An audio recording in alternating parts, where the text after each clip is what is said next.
So we're discussing today liquid biopsies in multiple myeloma, and I think it is a very exciting time because instead of just doing bone marrow biopsies and having an area, a focal area where you can have the mutations and alterations in that one area, now we can get from the blood most of the information, and we can understand the clonal and subclonal mutations that we have in the bone marrow, but we can detect them in the peripheral blood.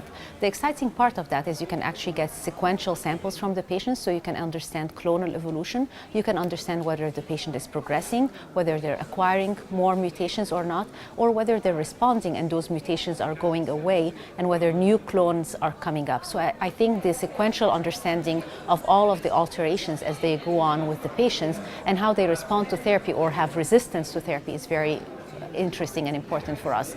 The other thing, of course, is how to understand better MGUS progression to multiple myeloma. I will be discussing today, this is a very important part of smoldering multiple myeloma, and should we treat patients earlier, and can we have better biomarkers of disease progression? And indeed, this is critical for us by using the blood biopsies or liquid biopsies for those patients.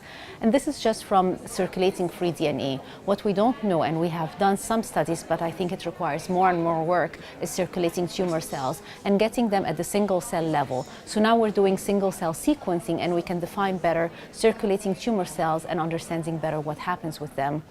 And then finally, there are more things that are present in the liquid biopsy. So of course there's exosomes, but there's also circulating immune cells, and understanding better the role of immune cells and immune cell regulation in disease progression is critical. So I think just from a blood sample, we can define better many things in multiple myeloma. And in fact, probably the best thing that we're using for a blood sample is the serum protein electrophoresis. It's been a biomarker for us for years and years for myeloma.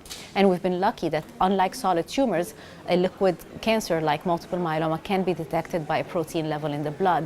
And now we're using that technology, the old technology, to understand better the disease by screening for the first time patients with MGUS and smoldering myeloma. And this is a $10 million Stand Up to Cancer grant, a dream team grant from Stand Up to Cancer, to screen for the first time the US population and understand whether they indeed have MGUS or not. And if they do, can we define better biomarkers for them to progress to myeloma, and can we prevent that from early therapeutic intervention in them? So it's an exciting time, and all of it is from just a blood sample in our patients.